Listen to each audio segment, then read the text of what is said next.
Le Seigneur soit avec vous. Lecture de l'Évangile de Jésus-Christ selon saint Jean. Jésus avait rassasié 5000 hommes, et ses disciples l'avaient vu marcher sur la mer. Le lendemain, la foule restée sur l'autre rive se rendit compte qu'il n'y avait eu là qu'une seule barque et que Jésus n'y était pas monté avec ses disciples, qui étaient partis sans lui. Cependant, d'autres barques venant de Tibériade étaient arrivées près de l'endroit où l'on avait mangé le pain après que le Seigneur eut rendu grâce. Quand la foule vit que Jésus n'était pas là, ni ses disciples, les gens montèrent dans les barques et se dirigèrent vers Capharnaüm à la recherche de Jésus. L'ayant trouvé sur l'autre rive, ils lui dirent « Rabbi, quand es-tu arrivé ici ?» Jésus leur répondit « Amen, amen, je vous le dis. Vous me cherchez non pas parce que vous avez vu des signes, mais parce que vous avez mangé de ces pains et que vous avez été rassasiés. Travaillez non pas pour la nourriture qui se perd, mais pour la nourriture qui demeure jusque dans la vie éternelle, celle que vous donnera le Fils de l'homme, lui que Dieu, le Père, a marqué de son sceau. » Ils lui dirent alors, « Que devons-nous faire pour travailler aux œuvres de Dieu ?» Jésus leur répondit, « L'œuvre de Dieu, c'est que vous croyez en celui qui l'a envoyé. » Acclamons la parole de Dieu, louange à toi, Seigneur Jésus.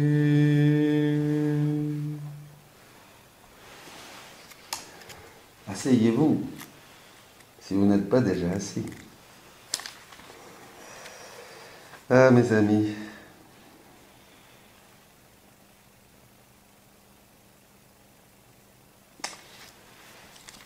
cet évangile m'a toujours posé des questions. Chaque fois que je lisais ce texte de Jean 6, je restais toujours sur ma faim. Je dis je restais parce que il n'y a que depuis que j'ai découvert la divine volonté que, évidemment, cet évangile est devenu lumineux.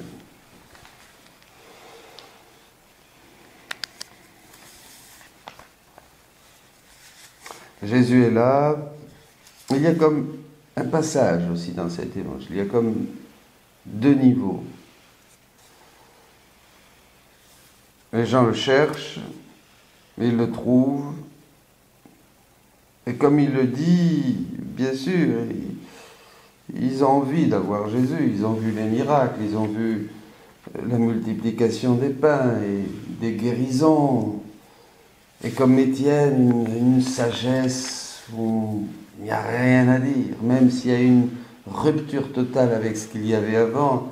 Et c'est comme un peu quand on parle de la divine volonté, beaucoup sont surpris, posent des questions, écrivent, des théologiens aussi, mais essayent de dire oui, mais ça, mais il faut aussi garder ça, et alors on nous a enseigné ça, ça ne vaut plus, alors posent des questions, mais il n'y a rien à dire. Il y a une théologie, une justesse, une sagesse. Pourtant, il y a une rupture. Pourtant, il y a un avant et un après. Ça, c'est vrai. Il y a, disons, une continuité. Une continuité qui, avec de l'ancien, fait du neuf. Vous voyez ? Et ça gêne, mais il n'y a rien à dire. Et Jésus l'avait dit, vous ne trouverez rien à dire. Ils ne comprendront pas. Ceux qui n'ont pas l'esprit ouvert, dit Jésus dans un texte, l'esprit ouvert, ne comprendront pas. Ne comprendront pas. Mais ils ne trouveront rien à dire. Parce qu'il n'y a pas d'erreur. C'est Jésus qui parle. C'est le même qui parle dans l'Évangile, qui continue à parler. Donc il ne peut pas avoir d'erreur. Ou alors c'est pas le même. Alors là on remet tout en question, bien sûr. Et on est vaine est notre foi, et nous nous sommes trompés. Bon. Donc une sagesse comme Étienne. Mais voilà, je reviens Alors Jésus d'abord leur dit, vous me cherchez parce que vous voulez quelque chose. Et il faut dire que nous avons cherché Jésus pendant longtemps parce que nous voulions quelque chose, nous avons besoin de quelque chose. D'ailleurs, la prière naît d'une nécessité. Adam, avant le péché originel, ne priait pas. Il avait tout. Il n'avait pas besoin de prier pour demander. Le demander, vous recevrez, est une réalité de notre situation déchue, bien sûr. Dans l'unité divine du paradis, dans cet état de justice originelle, Adam louait, bénissait, chantait, glorifiait, faisait chanter avec lui toute la nature, parce que sa voix résonnait dans tout l'univers, bien sûr. Il participait à l'acte unique et éternel de Dieu, donc dès qu'il ouvrait la bouche, tout le monde chantait, tous les oiseaux, le soleil, la lune, les étoiles. Hein, tout était bon. Mais ensuite, après le péché, bien sûr, la terre a offert une résistance au travail de l'homme, la fatigue, le besoin de pain, les intempéries, etc. Donc l'homme a commencé à prier. La prière de demande vient d'une nécessité, vient d'un besoin de l'homme qui se trouve dans une situation de fragilité, soumis aussi aux passions, hein, soumis aussi aux démons. Vous voyez, et donc l'homme a besoin de prier et de demander à Dieu. Un pauvre crie, Dieu vient et le sauve, dit la parole. J'ai vu le cri de mon peuple aussi dans le livre de l'Exode et je suis venu, vous voyez, bon voilà. Donc c'est normal, là, les gens voient des signes et ils prient le Seigneur, ils le cherchent, ils ont été rassasiés par du pain. Et Jésus, là, va donner ce verset qui m'a toujours posé question, je vous disais, et qui est maintenant lumineux. Travaillez non pas pour la nourriture qui se perd, mais pour la nourriture qui demeure jusque dans la vie éternelle. Ah, bien sûr, nous avions des éléments de réponse. Dans l'ordre de la rédemption, il y a des éléments de réponse. On travaille pour le Seigneur, on travaille pour sa plus grande gloire, dira saint Ignace, on travaille pour faire plaisir à Jésus, hein, disent aussi les saints, et tout ça, ça vaut, c'est un poids de gloire que nous amassons dans le ciel, dira saint Paul, nos souffrances vécues avec amour, bien sûr, et tout ce que nous pouvons faire de bien pour les autres, pour le prochain, hein, tout ça, c'est gardé dans le cœur de Dieu, hein, qui nous récompense déjà dès cette terre, qui nous bénit avec l'onction, puisque nous obéissons au Saint-Esprit, et seuls ceux qui obéissent au Saint-Esprit ceux qui obéissent à Dieu reçoivent le Saint-Esprit, comme dira le livre des Actes, chapitre 5. Donc, tout ça c'est vrai, mais quand même, on reste sur notre faim, voyez. On n'est pas pleinement satisfait. Travailler pour la nourriture qui demeure jusque dans la vie éternelle. Et alors, que devons-nous faire, dirent les apôtres? Et il s'agit de faire. Et bien sûr, de faire pour faire les œuvres de Dieu, que vous croyez en celui qui vous a envoyé. L'œuvre de Dieu, c'est que vous croyez. Et là, Jésus nous parle. Et dans la divine volonté, bien sûr, là, nous avons une réponse lumineuse, puisque le Seigneur veut nos actes. Que devons-nous faire? Il veut nos actes. Et que chaque acte est une vie divine. Et que chaque acte, maintenant, hein, avec l'intention d'inviter la divine volonté, l'intention change l'acte. Je vous disais, un acte qui est humain, boire un verre d'eau, je peux le faire pour moi, parce que j'ai soif, sans penser à inviter la divine volonté, ou je peux inviter la divine volonté et lui dire, viens faire cet acte avec moi, puisque c'est Dieu qui me donne tout, évidemment, de bouger, de boire, de l'eau aussi, qui va me rafraîchir, le goût de l'eau qui me rafraîchit, tout ça c'est la vie, c'est la divine volonté, donc qui se manifeste dans tout. Donc je peux faire aussi cet acte avec lui. Et alors ça devient un acte éternel. L'intention change l'acte. Ça, c'est extraordinaire. Et Jésus nous dit que plus nous multiplions les actes dans sa divine volonté, bien sûr, plus il y a de vie divine. Et ces vies divines, ce sont des soleils. La Vierge, Louisa dira, la Vierge Marie, je veux que tu m'apprennes à entrer dans ce royaume de la divine volonté, pour qu'il y ait des soleils. Je ne veux pas seulement des petites vertus, des petites roses, seulement des petites choses. Elle veut faire les œuvres de Dieu. Elle veut des actes avec Dieu. On veut des actes avec Dieu. On veut que toutes nos petites choses, toute la trame de notre vie quotidienne, tout ce que nous pouvons faire, penser, souffrir, Tout ça, nous voulons le faire avec Dieu, nous voulons que ces actes soient des actes communs, en nous appropriant ainsi tous les attributs de Dieu. Ces actes sont des actes qui produisent et qui se multiplient à l'infini de vie divine. Vous comprenez ? Alors c'est extraordinaire. Alors là, nous travaillons pour la nourriture, évidemment, qui demeure dans la vie éternelle. Déjà, il y avait un terrain préparatoire, avec tout ce que nous pouvions souffrir, offrir et prier avec le Seigneur. C'était déjà, mais oui, c'était la frontière, c'est beau, c'est merveilleux. Mais maintenant, nous savons que ça va beaucoup plus loin.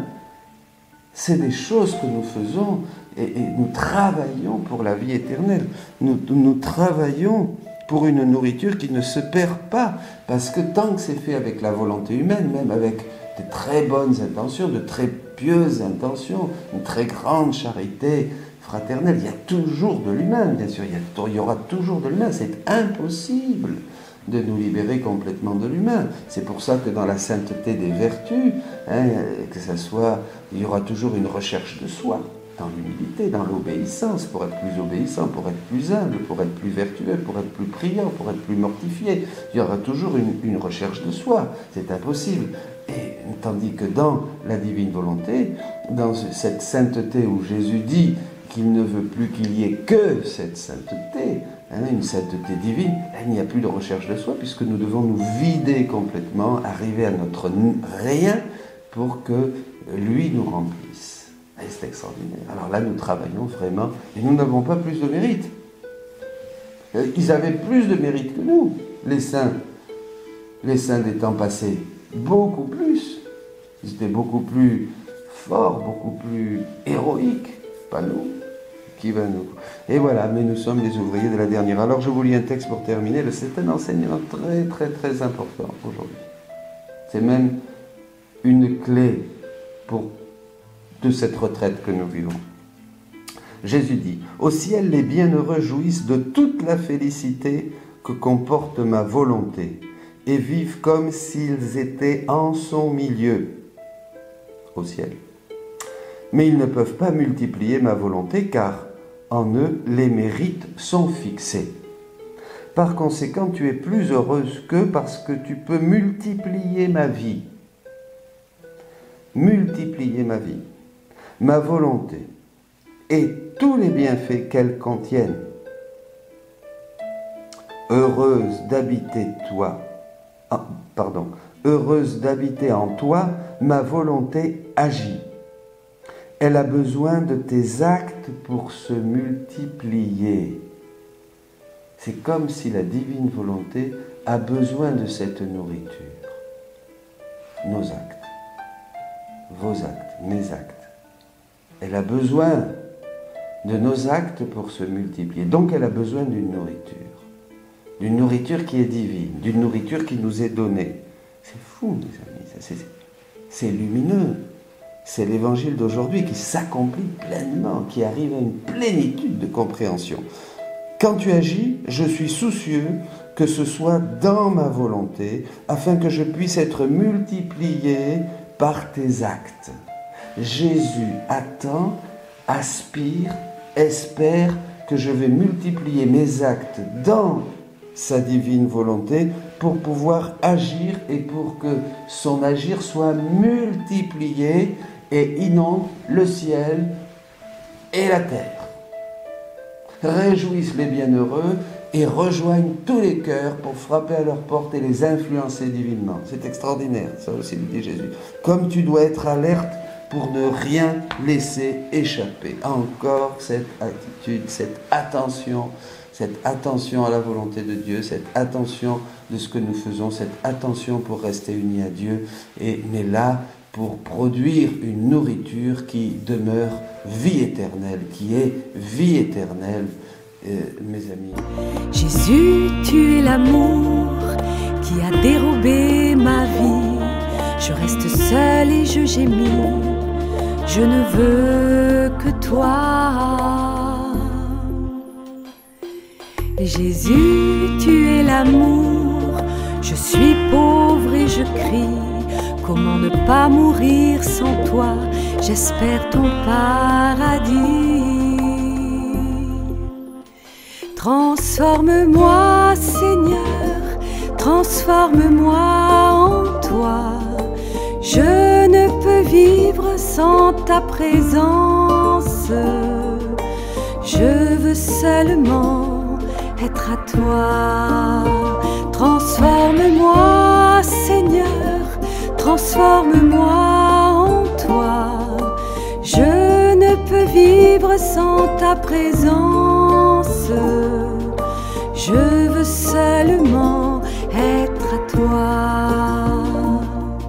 Jésus, tu es l'amour et ta vie est à moi.